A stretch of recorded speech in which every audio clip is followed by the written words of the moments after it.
예, 우리가 그 업체들, 그러니까 사기업 과제나 뭐 이런 거 과제를 받아서 하면 제가 요새 많이 느끼는 건데,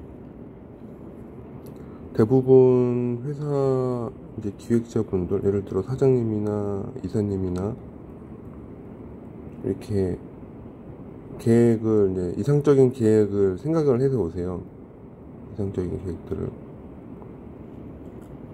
이 다음부터 제가 생각하는 문제들이 생기는데, 계획까지만 생각하고 오시는 분들이 계시고요. 계획에서 약간의 이제 설계 초안, 우리가 보통 설계 사양서라고 하는 거, 요거까지 검토해서 오시는 분들도 계세요, 가끔. 그럼 이게 참 이제 어려운 얘기가 시작되는데, 이럴 수 있잖아요. 그러니까 어떤 분들은 아예 이 부분을 다 날립니다. 그러니까 예를 들어 자본금만 있으시거나 결과만 보고 싶은 거예요. 어떤 과정이나 뭘 만들지에 대한 설계 사양을 검토하고 싶지 않아. 그냥 나는 바로 뭐가 필요하니까 스킵을 하고 계약하고 설계는 너희들이 해라. 나는 결과만 보겠다. 사실은 이게 가장 좋습니다. 어떤 면에서는. 그럼 사실 계약하신 이제 발주처에서는 계약된 금액을 지불하고 결과만 보면 되니까. 근데 정말 애매한 게 뭐냐면 가끔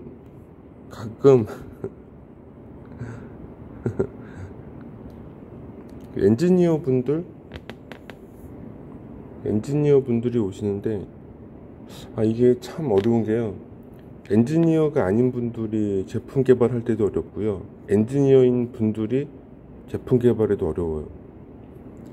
이게 왜냐면은 설계 사용서까지 들고 오세요, 보통은. 그러면 개념 정도도 경험상 한 70%?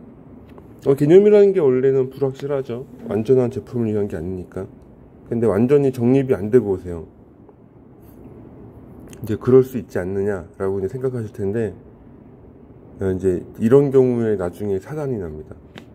우리가 개념이라고 하더라도요, 개념상, 그러니까는 예를 들어 대표적으로 블록 다이어그램이나 설계 초안을 하는 제품 설계 단계에서요, 어떤 제품의 입출력 사양이나 동작 방법, 그런 것들이요 완벽하게 설명이 돼야 돼요. 앞뒤에 그 논리적 이해관계가 명확해야 됩니다. 그래서 상당히 시간이 많이 걸려요. 원래 요 설계 초안 단계에서 제가 봤을 때는 한 달에서 두 달은 기본 소비를 해야 돼요, 시간을. 그래서 내 눈에 실물이 없어도, 내가 설계한 제품이 없어도 이 제품의 대략적인 형상, 이 제품에서 들어가는 입력 사양, 출력 사양, 내부에서 연결되는 신호, 이런 것들에 대한 약간 구체적인 제품의 형상이 머릿속에 떠오를 단계까지 검토가 돼야 돼요.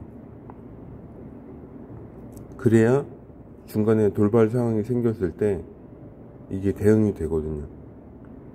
이제 이게 완벽하지 않은 상태에서 급한 마음에, 우리나라 분들은 또 급하잖아요. 계약을 먼저 합니다. 빨리 해야 되니까. 그리고 설계를 들어가요. 이 설계를 받는 우리 이제 회사들.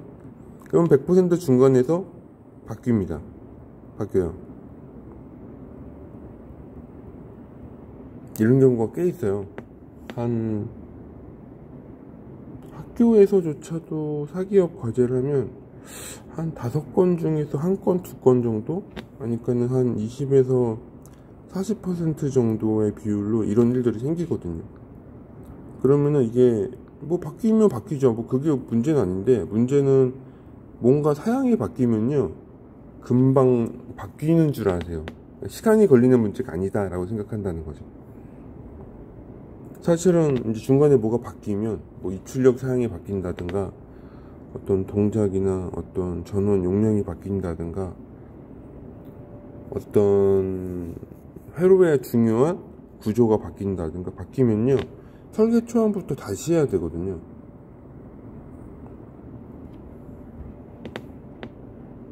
다시 해야 됩니다. 그러면 사실은 시간이 굉장히 많이 걸리죠. 그래서 올해? 작년 말에 했던 어떤 일도 그런 경우가 있었는데, 이 개념 자체, 내가 이제 써야 할 돈은 있고 만들어야 할 제품에 명확한 개념이 없다 보니까 학교 와서 개념 수립하는데 한 6달 걸려버리는 거야. 이제 이렇게 되면 학교가 힘들죠. 왜냐면은 개발하는 기간이 줄어드니까. 그럼 나중에 일정 늘어나고, 일정 왜 늘어나냐고 또 혼나고. 근데 이게 뭐 학교라서 그런 게 아니라요, 대체적인 회사에서 다 일반적으로 생기는 문제들이거든요.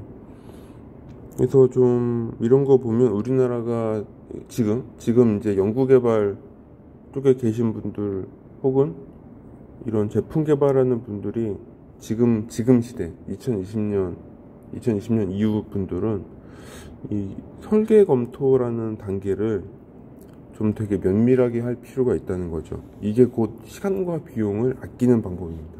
제가 봤을 때는 대부분 여기에서 좀 많이 실패하는 것 같아요.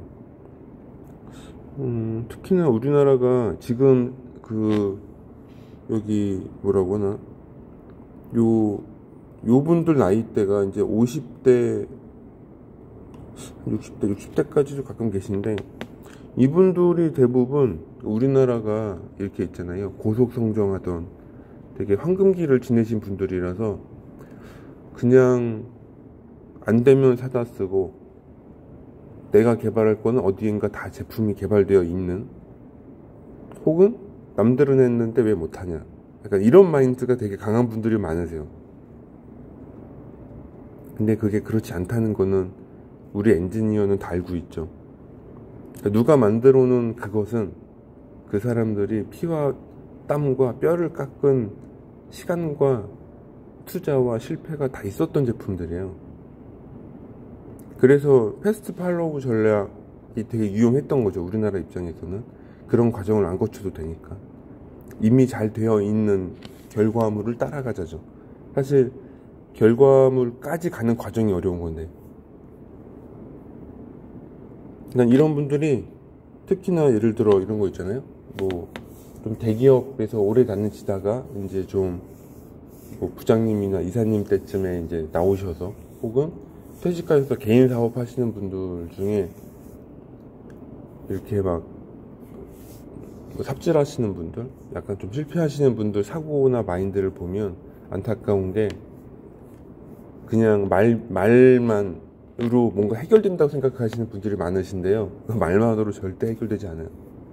그거는 엄청난 계획에 대한 검토와 고민을 하고 적정한 예산과 시간이 투입되어야지만 되는 거죠.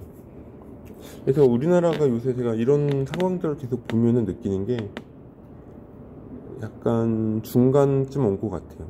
중간 과정이라고 해야 되나? 그냥 더 이상 누구를 따라할 상대방은 없고, 누굴 베껴야 할 건 없고, 뭔가 없는 제품을 만들거나 뭐 새로운 걸 해야 되나 보니 마음은 급하고, 근데 그런 힘든 과정과 시간과 돈은 투자하고 싶지 않고, 약간 그런 상태가 우리나라의 지금 모습인 것 같아요. 그런 걸 많이 느낍니다. 이렇게 학교나 회사 분들 보면은 그런 모습, 그런 마음들이 느껴져요. 잘은 모르겠지만 저는 그냥 한 명의 엔지니어고, 보면은 항상 그랬던 것 같거든요. 세상 어려운 어떤 선택이나 우리가 가야 할 방향, 방법에 대한 고민이 있었을 때요, 항상 정석은요, 그 편법을 쓰지 않으면 돼요. 그러니까 정석인 거죠, 정석.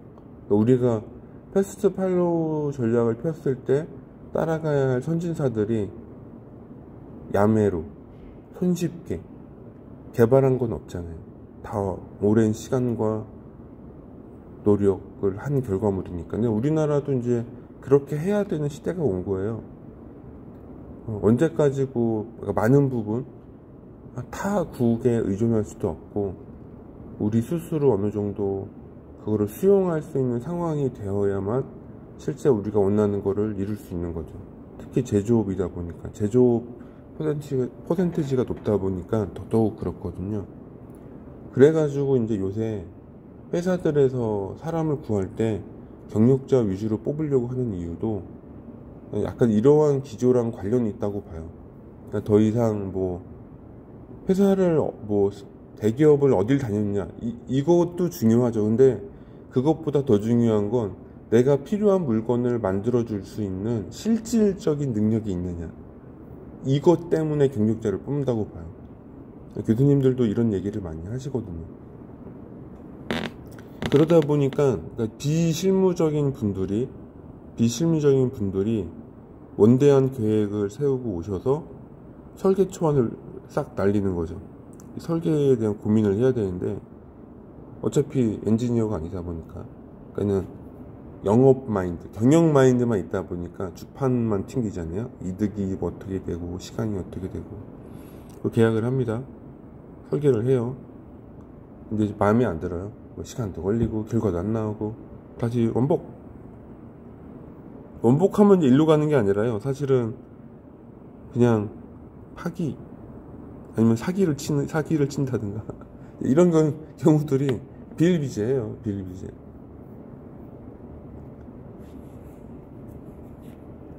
최근에 어떤 했던 일도 이런 유사한 좀 일들이 생겨가지고 그냥 하도 이런 일을 많이 봐가지고 그냥 그러려니 하는데 어젯밤부터 이 생각에서 벗어나질 못하고 있어요. 안타깝기도 하고 그렇게 급하다 빨리 해야 된다 난리를 치더만 결국 설계별건이 변경돼서 다시 해야 된다고. 이게 뭐하는 짓이냐고요 도대체. 그런 상황들이 참 안타깝습니다. 이런 게 좀 바뀌어야 되는데 우리 후배 엔지니어들 혹은 지금 40대 엔지니어 분들이 회사 중역으로 올라가잖아요. 그러면은 이런 거를 좀 많이 생각을 해주셨으면 좋겠어요. 심지어는 어느 정도의 대기업 분들조차도 제가 가서 가만히 얘기 들어보면 마인드가 약간 경영 마인드로 하시는 분들이 꽤 많아요. 경영 마인드는요 오직 이득만 따지기 때문에 현실 세계에서 일어나는 일들에 대해서 잘 생각 안 하려고 하거든요. 그러면은 계획을 세울 수 없으니까. 근데 이게 어디에다 사다 쓰고 막 누구 시켜서 누구 외주 처리하고 이러면은 되게 손쉬운 방법이긴 하죠. 왜냐면 책임을 글로 또 전가할 수도 있거든요. 근데 기술을 내재화하고 내가 제품을 개발하는 사람에서는요 이게 그렇게 안 돼요. 그러면은 망합니다. 물론 모든 기술을 100% 내재화해서도 안 되겠지만 그래도 어느 정도 퍼센티지 외주할 건 외주하고 내재화할 건 내재화한다는 차원에서 내재화하는 분들은 실제 실행에 옮기기 전에 굉장히 많은 브레인 스토밍과 계획하고 사업 안에 대한 구체적인 설계 사양서 이런 것들을 좀 충분히 검토를 한 후에 일을 시작하는 게 중요하지 않을까. 너무나 당연한 얘기지만 너무 당연하다 보니까 아무도 얘기 안 해서 그런가 이런 게 계속 일상적으로 반복된 것 같아서 이른 아침에 글 남깁니다. 아침이고요. 오늘 햇살도 되게 좋네요. 어제도 날씨 좋았는데 파이팅 하십시오. 감사합니다.